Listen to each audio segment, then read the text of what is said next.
ആധുനിക ശാസ്ത്രത്തിനു മുന്നിൽ എക്കാലവും ഒരു വിസ്മയമാണ് മനുഷ്യ മസ്തിഷ്കം. പരിണാമത്തിന്റെ ഏറ്റവും സങ്കീർണ രൂപമായ മസ്തിഷ്കത്തിനു പിന്നിലെ നിഗൂഢതകൾ ആഴമേറിയതാണ്. മനുഷ്യനെ മനുഷ്യനാക്കി തീർക്കുന്നതും അവന് മുന്നിൽ അനന്തമായ സാധ്യതകൾ നിരത്തുന്നതും മസ്തിഷ്കമല്ലാതെ മറ്റൊന്നല്ല. മസ്തിഷ്കത്തിന്റെ വികാസമാണ് മനുഷ്യവർഗത്തിന്റെ പുരോഗതി. ആധുനിക മനുഷ്യനിൽ പരിണാമം സംഭവിച്ചിട്ടുള്ളതും ഇനി സംഭവിക്കാനിരിക്കുന്നതും അവിടെയാണ്.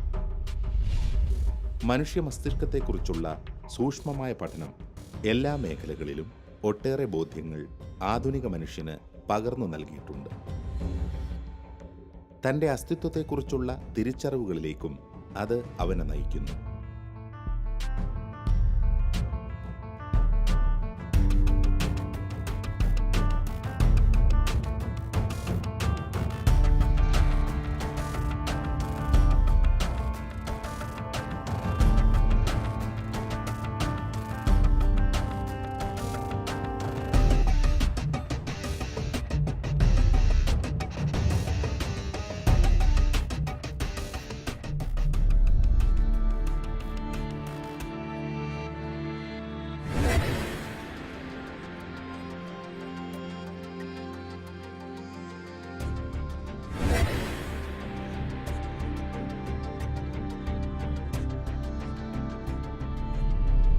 ഏകദേശം 10,000 കോടി ന്യൂറോണുകളുടെ ഒരു ശൃംഖലയാണ് മനുഷ്യ മസ്തിഷ്കം.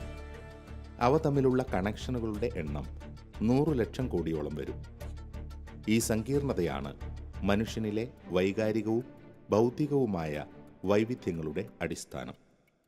ആധുനിക മസ്തിഷ്കശാസ്ത്ര ഗവേഷണങ്ങളിലെ പ്രധാന വെല്ലുവിളിയും മനുഷ്യ മസ്തിഷ്കത്തിൻ്റെ സങ്കീർണതയുടെ ആഴമാണ്. ശാസ്ത്രം വളർച്ചയിൽ മുന്നേറും തോറും മസ്തിഷ്കവുമായി ബന്ധപ്പെട്ട കൂടുതൽ തിരിച്ചറിവുകളിലേക്ക് ആധുനിക ലോകം എത്തിച്ചേരുന്നു. മനുഷ്യന്റെ പ്രത്യേകതകളും മനുഷ്യ വ്യക്തിത്വത്തിന്റെ സവിശേഷതകളും ന്യൂറോ സയൻസിന് മുന്നിൽ ചുരുളഴിയുകയാണ്. മനുഷ്യനും ദൈവവും തമ്മിലുള്ള ബന്ധവും മനുഷ്യ മസ്തിഷ്കത്തിന്റെ ഉള്ളറകളിൽ നിക്ഷേപിക്കപ്പെട്ടിരിക്കുന്ന ദൈവാന്വേഷണത്തിനുള്ള പ്രവണതയും തുടങ്ങി ദൈവവിശ്വാസം സംബന്ധിച്ച സങ്കീർണതകളും ന്യൂറോ സയൻസിന്റെ അനന്ത സാധ്യതകൾ ഉപയോഗിച്ച് വിദഗ്ധർ പഠന വിഷയമാക്കുന്നു. ന്യൂറോ റിലീജിയൻ അഥവാ മസ്തിഷ്ക ശാസ്ത്രം വഴിയായിട്ടുള്ള മതാത്മകതയുടെ പഠനം, മതത്തോടുള്ള മസ്തിഷ്കശാസ്ത്രപരമായ ഒരു സമീപനത്തെയാണ് നമ്മൾ ന്യൂറോ റിലീജിയൻ എന്ന് പറയുന്നത്.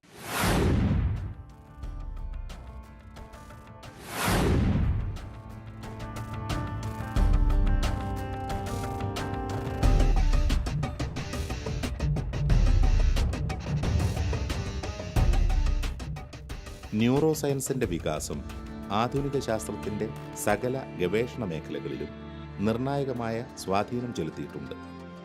മനുഷ്യന്റെ സവിശേഷതകൾ എന്നാൽ അവന്റെ മസ്തിഷ്കത്തിന്റെ സവിശേഷതകൾ കൂടിയാണെന്ന തിരിച്ചറിവ് ന്യൂറോ സയൻസിന്റെ കണ്ടെത്തലുകളിലേക്ക് ആധുനിക ലോകത്തെ കൂടുതൽ അടുപ്പിക്കുന്നു. അതിന്റെ ഭാഗമായാണ് മനുഷ്യനിലെ ആത്മീയതയും ദൈവവിശ്വാസവുമായി ബന്ധപ്പെട്ട കാര്യങ്ങളെ മസ്തിഷ്ക ശാസ്ത്രത്തിന്റെ വെളിച്ചത്തിൽ സൂക്ഷ്മമായ പഠനങ്ങൾക്ക് വിധേയമാക്കുവാൻ അനേക ഗവേഷകരെ പ്രേരിപ്പിച്ചത്. അത് ഇതിനകം അനവധി കണ്ടെത്തലുകൾക്ക് കാരണമായി മാറിയിട്ടുണ്ട്. ന്യൂറോ സയൻസ് ആണ് ഇന്ന് ബയോളജിക്കൽ സയൻസസിൽ വളരെ പ്രൊമിനൻ്റ് ആയിട്ടുള്ള ഒരു ശാസ്ത്രശാഖ. 1990-കളെ മസ്തിഷ്കത്തിൻ്റെ ദശകം എന്നാണ് UN എന്ന് തന്നെ വിശേഷിപ്പിച്ചത്. അതിനുശേഷം ഫിലോസഫി, എത്തിക്സ്, സൈക്കോളജി, എന്തിനധികം പരസ്യങ്ങൾ കൊടുക്കുന്നതിന് വരെ മസ്തിഷ്കശാസ്ത്രപരമായ ഒരു സമീപനമുണ്ട്, ഒരു ന്യൂറോളജിക്കൽ അപ്രോച്ചുണ്ട്. Neuro philosophy, neuro ethics, neuro psychology എന്ന് തുടങ്ങി. എന്ന് പറഞ്ഞതുപോലെ ഇന്ന് മനുഷ്യൻ്റെ മതാത്മകതയെ നമുക്ക് വലിയൊരളവ് വരെ ന്യൂറോളജിക്കലായിട്ട് പഠിക്കാൻ സാധിക്കുന്നുവെന്നുള്ളതാണ്. മതവും വിശ്വാസം, ദൈവം എന്നൊക്കെ പറയുന്നത് ഏതാണ്ട് അതീന്ദ്രിയമാണ്, അതിസ്വാഭാവികമാണ്, പ്രകൃതി അതീതമാണ്, അതിഭൗതികമാണ് എന്നൊക്കെയുള്ളതാണല്ലോ നമ്മുടെ പരമ്പരാഗത കാഴ്ചപ്പാടുകൾ. ഈ നിലപാടുകൾ ഇപ്പോഴും നിലനിൽക്കുന്നു. എന്നാൽ അതോടൊപ്പം തന്നെ നമ്മൾ ഈ അതിസ്വാഭാവികം, അതീന്ദ്രിയം എന്നൊക്കെ വിശേഷിപ്പിക്കുന്നതിന് തന്നെ ജൈവികം ജീവശാസ്ത്രപരമായിട്ടുള്ള ഭൗതികമായിട്ടുള്ള അടിത്തറകൾ കൂടി ഉണ്ട്. മനുഷ്യൻ്റെ മതാത്മകത നമ്മുടെ ജീവശാസ്ത്രത്തിൽ തന്നെ ഇൻബിൽറ്റ് ആണ്, ക്രമീകരിക്കപ്പെട്ടിരിക്കുന്ന ഒരു സംവിധാനമാണ് എന്നുള്ളതാണ്. അതിസ്വാഭാവികമാണെങ്കിൽ പോലും സ്വാഭാവികമായതിൽ തന്നെ ഈ അതിസ്വാഭാവികത പ്രോഗ്രാം ചെയ്യപ്പെട്ടിട്ടുണ്ട് എന്ന് നമുക്ക് മനസ്സിലാക്കുവാനായിട്ട് സാധിക്കും. പണ്ട് നമുക്ക് റിലീജിയൻ പോലെ ഒരു വിഷയത്തെ മസ്തിഷ്ക ശാസ്ത്രപരമായിട്ട് പഠിക്കുക എന്ന് പറയുന്നത് ഏതാണ്ട് അസംഭവ്യമായിട്ടുള്ള കാര്യമായിരുന്നു. ബ്രെയിനിനെ പറ്റി തന്നെ നമ്മൾ വളരെ കുറച്ചേ മനസ്സിലാക്കിയിരുന്നുള്ളൂ. എന്നാൽ ഇന്ന് സ്കാനിങ് ടെക്നിക്കുകളുടെയൊക്കെ വികസനം വഴിയായിട്ട് FMRI, pet scan, SPECT scan മുതലായവയുടെയൊക്കെ വികസനം വഴിയായിട്ട് ഈ മേഖലയിൽ വലിയ വളർച്ച കൈവന്നിട്ടുണ്ട്. ഇന്ന് ബ്രെയിനിനെ പറ്റി ഒരുപാട് മനസ്സിലാക്കുവാനായിട്ട് സാധിക്കും. വിശ്വാസത്തെയും ആത്മീയതയും കുറിച്ച് ഗൗരവമായി ചിന്തിക്കുന്ന അനേകം ഗവേഷകർ ഇന്ന് ന്യൂറോ റിലീജിയൻ സംബന്ധിച്ച വിവിധ മേഖലകളിൽ പഠനങ്ങളിൽ വ്യാപൃതരാണ്. ശാസ്ത്രത്തിന്റെ പിൻബലത്തിൽ നിരീശ്വരത്വം പ്രചരിപ്പിക്കുന്നവർക്കും സ്വന്തം യുക്തിയുടെ വെളിച്ചത്തിൽ വിശ്വാസത്തെ സമീപിക്കുന്നവർക്കും മുന്നിൽ ആഴമേറിയ ചിന്താവിഷയങ്ങളാണ് ഇത്തരം ചിന്തകരുടെ കണ്ടെത്തലുകൾ. ഇന്ന് അന്താരാഷ്ട്ര തലത്തിൽ ആഴ്ചയിൽ ഒരു പുസ്തകമെങ്കിലും മിനിമം ഇറങ്ങുന്നുണ്ട് ന്യൂറോ റിലീജിയൻ എന്നുള്ള വിഷയത്തെ പറ്റി പഠിച്ചുകൊണ്ട്, അതിൻ്റെ വിവിധ മാനങ്ങൾ അപഗ്രഥിച്ചുകൊണ്ട്. അമേരിക്കയിലെ പെൻസിൽവേനിയ യൂണിവേഴ്സിറ്റിയിലെ Andrew Newberg, Carol Albright, Eugene Aquili, അതുപോലെ നമ്മുടെ തമിഴ്നാട്ടിൽ നിന്നുള്ള ഡോക്ടർ VS രാമചന്ദ്രൻ, അദ്ദേഹത്തെ ഈ നൂറ്റാണ്ടിൽ ശാസ്ത്രം നിരീക്ഷിക്കേണ്ട സുപ്രധാനമായ ശാസ്ത്രജ്ഞരിൽ 10 പേരിൽ ഒരാളായിട്ട് ടൈം മാസിക തന്നെ തിരഞ്ഞെടുത്തിരിക്കുന്ന വ്യക്തിത്വമാണ്. ഇവരൊക്കെയാണ് മുഖ്യമായിട്ടും ഈ ന്യൂറോ റിലീജിയൻ എന്നുള്ള വിഷയം ഗഹനമായിട്ട് പഠിക്കുകയും കൈകാര്യം ചെയ്യുകയും സംഭാവനകൾ നൽകിക്കൊണ്ടിരിക്കുകയും ചെയ്യുന്നത്. അപ്പോൾ പൊതുവെ പറഞ്ഞു കഴിഞ്ഞാൽ നമ്മുടെ മനുഷ്യൻ്റെ മതാത്മകതയെ തന്നെ ശാസ്ത്രീയമായിട്ട് പഠിക്കുവാനുള്ളൊരു പരിശ്രമമാണ്. മിസ്റ്റിക്കുകളായിട്ടുള്ള വ്യക്തികൾ, ഫ്രാൻസിസ്കൻ നൺസ്, ബുദ്ധിസ്റ്റ് മങ്സ്, ഇവരൊക്കെ പ്രാർത്ഥിക്കുമ്പോൾ എന്താണ് അവരുടെ ബ്രെയിനിൽ സംഭവിക്കുന്നത് എന്നുള്ളതിനെ സ്കാൻ ഇമേജുകൾ നോക്കി പഠിച്ചുകൊണ്ട് നമ്മുടെ മതാത്മകതയെപ്പറ്റി പുതിയ നിഗമനങ്ങളിൽ എത്തിച്ചേരുകയാണ് ഈ ശാസ്ത്രകാരന്മാർ ചെയ്യുന്നത്. ഇതിന് ഒരുപാട് അന്തർധാരകളുണ്ട്.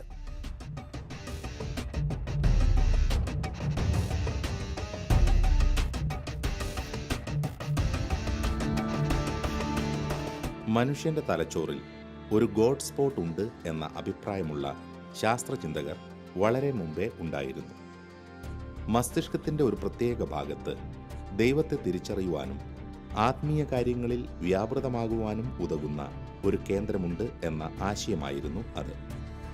എന്നാൽ ആധുനിക മസ്തിഷ്ക ശാസ്ത്രത്തിന്റെ തിരിച്ചറിവുകളുടെ വെളിച്ചത്തിൽ പ്രത്യേകമായി അങ്ങനെ ഒരിടമില്ല.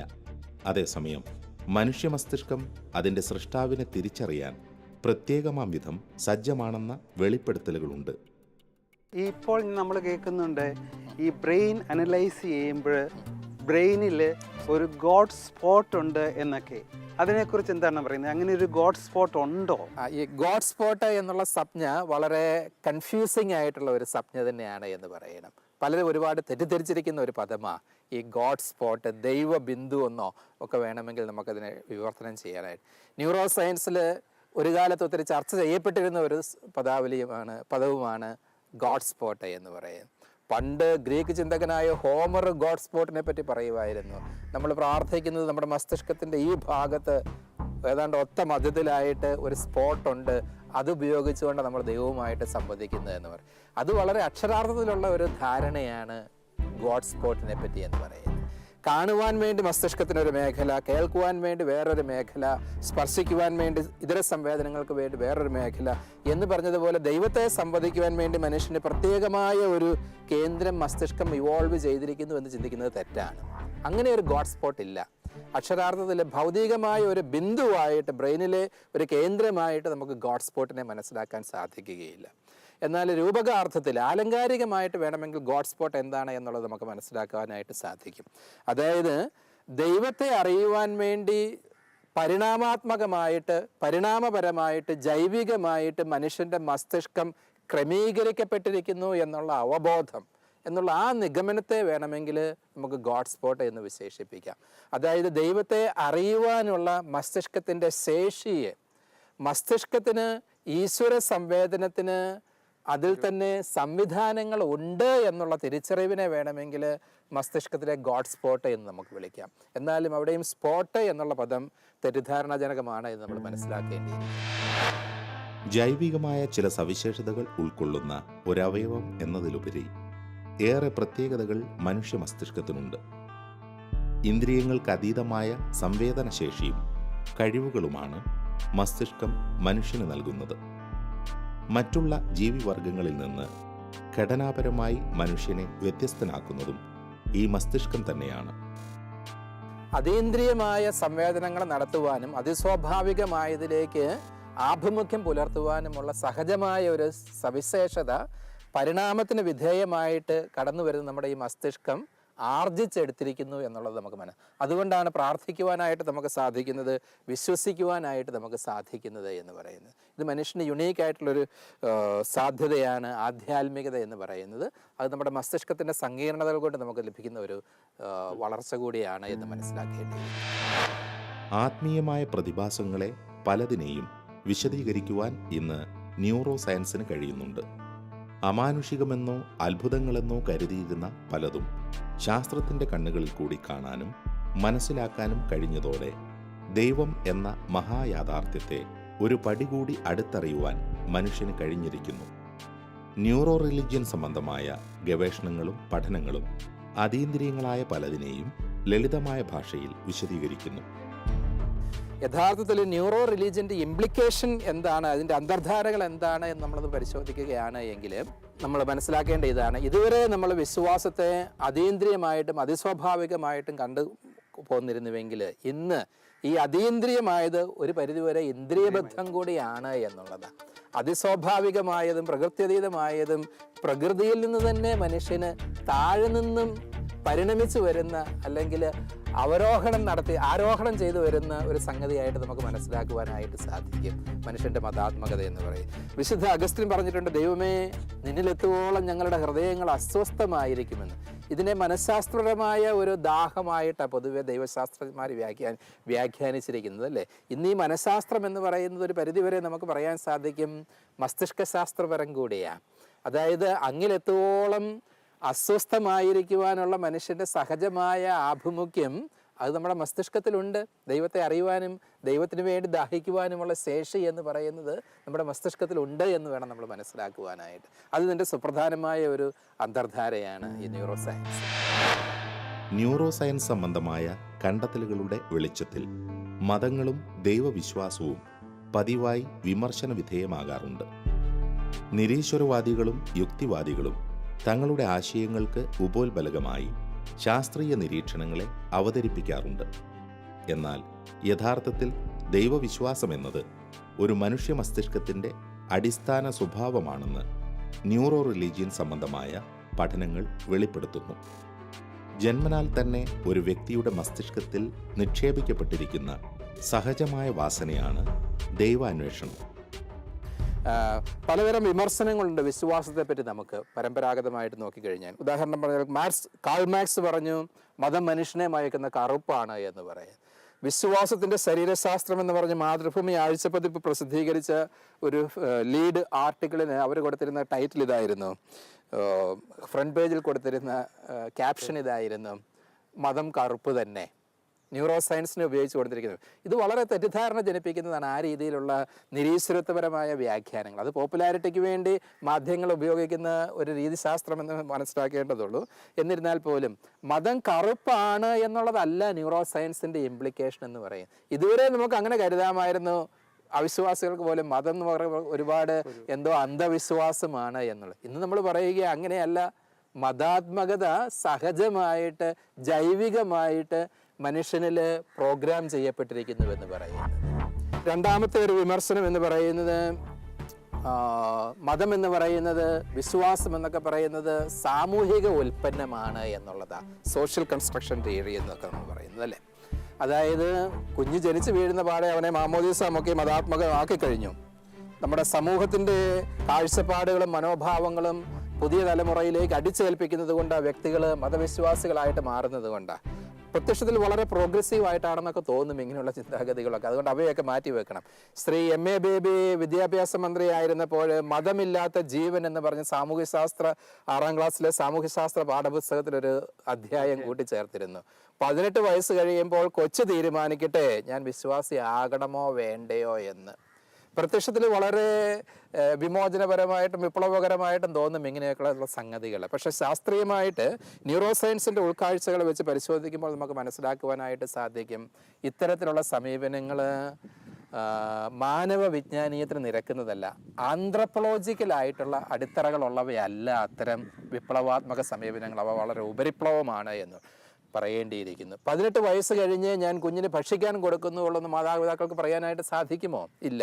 എന്ന് പറഞ്ഞതുപോലെ മനുഷ്യൻ്റെ ഏതൊരു ടാലൻറ്റുകളും വികസിപ്പിച്ചെടുക്കുന്നത് പോലെ തന്നെ മതാത്മകതയ്ക്കും ഇതുപോലെയുള്ള പരിപോഷണവും നർച്ചറിങ് ആവശ്യമാണ് എന്നുള്ളതാണ്. അതുകൊണ്ട് മനുഷ്യൻ്റെ ജീവശാസ്ത്രപരമായ സ്വഭാവത്തിന് തികച്ചും ഫിറ്റിംഗ് ആയിട്ടുള്ള ഒരു പ്രതിഭാസമാണ് അവൻ്റെ മതാത്മകതയും എന്ന് പറയുന്നത്. സോ കോൾഡ് പ്രൊജക്ഷൻ തിയറികളെ, മതവിശ്വാസത്തെ പറ്റിയുള്ള പ്രൊജക്ഷൻ തിയറികളെ നമുക്ക് ന്യൂറോ സയൻസിൻ്റെ കാഴ്ചപ്പാടിൽ ഉപേക്ഷിക്കേണ്ടിയിരിക്കുന്നു. അതുപോലെ ഇത് വെറും സാമൂഹിക ഉൽപ്പന്നം മാത്രമാണെന്നുള്ള തെറ്റിദ്ധാരണയും നമ്മൾ ഈ ന്യൂറോ റിലിജിൻ്റെ കാഴ്ചപ്പാടിൽ മാറ്റിയെടുക്കേണ്ടിയിരിക്കുന്നു. തൻ്റെ സൃഷ്ടാവായ ദൈവത്തിലേക്ക് സഞ്ചരിക്കുവാനുള്ള ആത്മീയമായ പ്രവണത ഓരോ മസ്തിഷ്കത്തിലും നിക്ഷിപ്തമാണ്. പ്രായത്തിനും സാഹചര്യങ്ങൾക്കും അനുസൃതമായി അതിൽ വ്യതിയാനങ്ങൾ ഉണ്ടാവാം. വ്യക്തിത്വ രൂപീകരണത്തിൻ്റെ ഭാഗമായി ദൈവസങ്കല്പവും പക്വതയാർജിക്കേണ്ടത് ഒരാളുടെ അടിസ്ഥാനപരമായ ആവശ്യമാണ്. അതിനാൽ തന്നെ മറ്റെന്തറിവുകളും എന്നതുപോലെ തന്നെ ശൈശവത്തിലും കൗമാരത്തിലും ദൈവവിശ്വാസത്തിൻ്റെയും ആത്മീയതയുടെയും ബാലപാഠങ്ങൾ ഒരു വ്യക്തിക്ക് ലഭിക്കേണ്ടതുണ്ട്.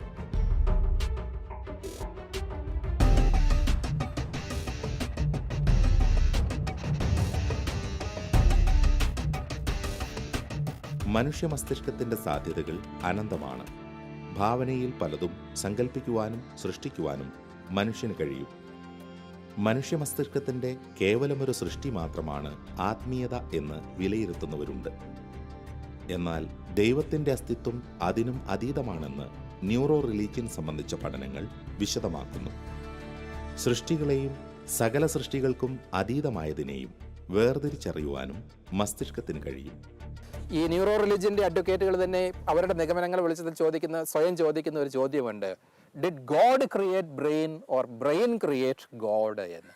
അതായത് ദൈവം മസ്തിഷ്കത്തെ സൃഷ്ടിച്ചോ അതോ മസ്തിഷ്കം ദൈവത്തെ സൃഷ്ടിക്കുകയാണോ ചെയ്തത് എന്ന് പറയാം.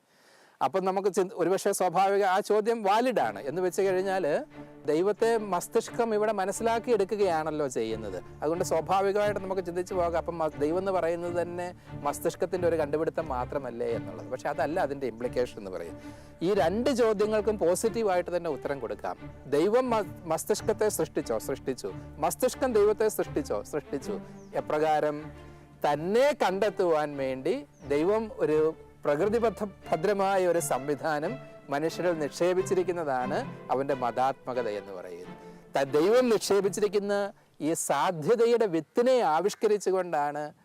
ആഘോഷിച്ചുകൊണ്ടാണ് മസ്തിഷ്കം ദൈവത്തെ കണ്ടെത്തുന്നത് എന്ന് പറയുന്നത്. അത് ആരോഗ്യകരമായ ഒരു സമീപനമാണ് എന്ന് എനിക്ക് തോന്നുകയാണ്. ദൈവം നേരിട്ടിങ്ങനെ വന്ന് ഞാനിവിടെ ഉണ്ട് എന്ന് പറഞ്ഞ് മനുഷ്യന് മുമ്പിൽ അങ്ങ് വെളിപ്പെടുത്തി തരികയല്ല പ്രത്യക്ഷപ്പെട്ടുകൊണ്ട്. അതിലുപരിയായിട്ട് പരിണാമത്തിൻ്റെയും പ്രകൃതിയുടെയും നിയമങ്ങളെ ബഹുമാനിച്ചുകൊണ്ട് പ്രകൃതിയിലൂടെ സ്വയം ആവിഷ്കരിക്കുന്ന ദൈവം പദാർത്ഥത്തിൻ്റെ ഈ സങ്കീർണതയെ ഉപയോഗിച്ചുകൊണ്ട് താൻ തന്നെ നിക്ഷേപിച്ചിരിക്കുന്ന സാധ്യതകളെ ആവിഷ്കരിച്ചുകൊണ്ട് മനുഷ്യന് സ്വയം ഗ്രാഹ്യമായി തീരുകയാണ് എന്ന് നമ്മൾ മനസ്സിലാക്കേണ്ടിയിരിക്കുന്നു. ന്യൂറോ സയൻസ് വളരെ വേഗം മുന്നേറുന്ന ഒരു ശാസ്ത്രശാഖയാണ്. വിപ്ലവകരമായ തിരിച്ചറിവുകളിൽ കൂടി ഗവേഷകർ മുന്നേറുന്നു. അതിനൊപ്പം പുതിയ കാഴ്ചപ്പാടുകളുമായി ന്യൂറോ റിലീജിയൻ സംബന്ധിച്ച ഗവേഷണങ്ങളും മുന്നോട്ട് നീങ്ങുകയാണ്. ഏതെങ്കിലും ഒരു ശാസ്ത്രശാഖയല്ല ദൈവമെന്ന നിത്യസത്യത്തെ കണ്ടെത്തലുകളിലൂടെയോ സിദ്ധാന്തങ്ങളിലൂടെയോ സ്ഥാപിക്കേണ്ടതെങ്കിലും ശാസ്ത്രത്തിൻ്റെ തിരിച്ചറിവുകൾക്ക് മനുഷ്യൻ്റെ ദൈവസങ്കല്പങ്ങളിൽ കൂടുതൽ വ്യക്തത നൽകുവാൻ കഴിയും. ഒരു 10 വർഷം കഴിഞ്ഞിട്ട് ഈ സ്റ്റഡിയിൽ നിന്ന് നമുക്ക് കിട്ടാൻ പോകുന്ന ലെസൺസ് എന്തൊക്കെയായിരിക്കും? ഞാൻ മനസ്സിലാക്കുന്നിടത്തോളം ഇത് വളരെ വിപ്ലവാത്മകമായ ഒരു ചുവടുവയ്പ്പാണ്. ഈ മസ്തിഷ്ക ശാസ്ത്രം ഇന്ന് മനുഷ്യൻ്റെ മതാത്മകതയെ പഠിച്ചുകൊണ്ടിരിക്കുന്നു എന്ന് പറയുന്നു. ഇനി നാളത്തെ ന്യൂറോ സയൻസ് ആധികാരികമായിട്ട് തെളിയിക്കുകയാണ്, അതായത് ഈശ്വരവിശ്വാസം എന്ന് പറയുന്നത് മസ്തിഷ്കത്തിൻ്റെ ഈശ്വരൻ എന്ന് പറയുന്നത് മസ്തിഷ്കത്തിൻ്റെ ഒരു ഉൽപ്പന്നം അഥവാ സൃഷ്ടി മാത്രമാണ് എന്നങ്ങ് തെളിയിച്ചു കൊള്ളട്ടെ. എനിക്ക് യാതൊരു അസ്വസ്ഥതയുമില്ല. കാരണം അവിടെയും നമുക്ക് ആരാണ് ഈശ്വരൻ, എന്താണ് ഈശ്വരൻ്റെ സ്വഭാവം എന്നുള്ളതിനെ പറ്റിയൊക്കെ കൂടുതൽ സാകല്യമായ ചോദ്യങ്ങൾ ചോദിക്കുവാൻ സാധിക്കുമെന്നുള്ളതാണ്. അതിലൂടെ സംഭവിക്കുന്നത് കുറെ കൂടെ വിശ്വവിശാലമായ പ്രകൃതിഭദ്രമായ കൂടുതൽ നാച്ചുറലിസ്റ്റിക് ആയിട്ടുള്ള ഒരു ഈശ്വര സിദ്ധാന്തമാണ് നമുക്ക് ലഭിക്കുവാൻ പോകും. ഒരു പുതിയ ദൈവശാസ്ത്രം തന്നെ അതിലൂടെ ആവിഷ്കരിക്കപ്പെടുകയുള്ളൂ എന്ന് വേണം നമ്മൾ മനസ്സിലാക്കുവാനായി. ശരിയാണ്, പരമ്പരാഗത ദൈവശാസ്ത്ര സ്വപ്നങ്ങളുടെയും ചട്ടക്കൂട്ടിലേക്ക് നമുക്ക് ഒതുക്കാൻ സാധിക്കുന്നതല്ല ന്യൂറോ റിലിജിൻ്റെ ഉൾക്കാഴ്ചകളെ എന്ന് പറയുന്നത്. പക്ഷേ ഒരു കാര്യം നമുക്ക് അടിവരയിട്ട് പറയുവാനായിട്ട് സാധിക്കുന്നത്, മനുഷ്യൻ്റെ മതാത്മകതയ്ക്ക് കൂടുതൽ യുക്തിപരവും പ്രകൃതിബദ്ധവുമായ അന്തർധാരകൾ കൈവരിക്കുന്നത് കൂടി മനുഷ്യൻ്റെ ഈശ്വര വിശ്വാസത്തിന് ഈ കാലഘട്ടത്തിൽ കൂടുതൽ ബഹുമാന്യത കൈവരുന്നതേയുള്ളൂ. ഈശ്വര സങ്കല്പവും ഈശ്വര ദർശനവും പരമ്പരാഗത ദൈവശാസ്ത്രങ്ങളും ഒക്കെ ചിലപ്പോഴൊക്കെ ചില ഭേദഗതികൾക്കും തിരുത്തലുകൾക്കും തീർച്ചയായും വിധേയമാകേണ്ടി വരും. പക്ഷേ മനുഷ്യൻ്റെ ഈശ്വര അവബോധം കൂടുതൽ പരിപോഷിപ്പിക്കപ്പെടുകയുള്ളൂ ന്യൂറോ റിലിജിൻ്റെ കണ്ടുപിടുത്തങ്ങൾ വഴിയായിട്ട് എന്ന് നമുക്ക് തീർച്ചയായും അനുമാനിക്കുവാനായിട്ട് സാധിക്കും. ശാസ്ത്രം ഉയരങ്ങളിലേക്ക് കുതിക്കുകയാണ്. കൂടുതൽ ഉയരങ്ങളിലെത്തുന്തോറും എല്ലാത്തിനെയും കൂടുതൽ വിശാലമായി വീക്ഷിക്കുവാനുള്ള കഴിവ് കൂടിയാണ് ശാസ്ത്രജ്ഞർക്കും ചിന്തകർക്കും ലഭിക്കുന്നത്. തിരിച്ചറിവുകളുടെയും യാഥാർത്ഥ്യങ്ങളുടെയും ഉള്ളറകളിലേക്ക് സത്യാന്വേഷകർ എത്തുന്നതിനനുസരിച്ച് വലിയ ഉൾക്കാഴ്ചകൾ മാനവരാശിക്ക് ലഭിക്കുന്ന കാഴ്ചയാണ് നാം കാണുന്നത്. ശാസ്ത്രത്തിൻ്റെ സൂക്ഷ്മമായ കണ്ടെത്തലുകളിലൂടെ വെളിപ്പെടുന്ന ദൈവിക യാഥാർത്ഥ്യങ്ങൾ തേടിയുള്ള നമ്മുടെ യാത്ര തുടരുന്നു. ലൈറ്റ് ഓഫ് ട്രൂത്ത് എന്ന ഈ ശാസ്ത്ര മതസംവാദ പരമ്പരയുടെ കഴിഞ്ഞ എപ്പിസോഡുകൾ യൂട്യൂബിൽ ലഭ്യമാണ്. ഈ ഡോക്യുമെൻ്ററി പരമ്പരയെക്കുറിച്ചുള്ള നിങ്ങളുടെ വിലയേറിയ അഭിപ്രായങ്ങളും നിർദ്ദേശങ്ങളും വാട്സപ്പ് വഴി ഞങ്ങളെ അറിയിക്കാവുന്നതാണ്. WhatsApp number 9745901960.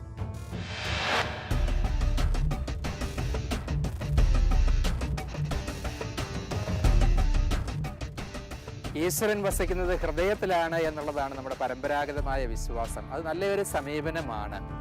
ഈശ്വരനെ തേടി ഞാൻ നടന്നു, അവസാനം എനിക്ക് മനസ്സിലായി ഹൃദയമാണ് ഈശ്വരൻ്റെ വാസഗേഹം എന്നൊക്കെ. ആ പാട്ടിൻ്റെ ഈരടികളൊക്കെ നമുക്ക് വളരെ സുപരിചിതമാണ്. ഇന്ന് ന്യൂറോ സയൻസിൻ്റെ കാഴ്ചപ്പാടിൽ നമ്മൾ നോക്കുകയാണെങ്കിൽ ഒന്നും കൂടി കൂട്ടിപ്പറയണമെന്ന് പറയുന്നു. ഹൃദയത്തിൽ വസിക്കുന്നത് പോലെ തന്നെ ദൈവം തലച്ചോറിലും വസിക്കുന്നു എന്ന് പറയും. അതിനെയാണ് നമ്മൾ ന്യൂറോ മിസ്റ്റിസിസം എന്ന് വേണമെങ്കിൽ വിശേഷിപ്പിക്കാവുന്നത്. ന്യൂറോ സയൻസിൻ്റെ പശ്ചാത്തലത്തിൽ നമ്മളുടെ മിസ്റ്റിസിസവും നമ്മുടെ സ്പിരിച്വാലിറ്റിയും മുഴുവനും ഒരു ബ്രെയിനിൻ്റെ വർക്കായിട്ട് കാണാൻ പറ്റും. ഈശ്വര സംവേദനത്തിന് വേണ്ടി മസ്തിഷ്കം വളർച്ച പ്രാപിച്ചിരിക്കുന്നു എന്ന് മനസ്സിലാക്കുകയല്ലാതെ ഈശ്വരനെ മസ്തിഷ്കം ഉണ്ടാക്കിയെടുക്കുകയാണ് എന്ന് പറയുവാൻ ഇന്നത്തെ ന്യൂറോ സയൻസിൽ യാതൊന്നുമില്ല.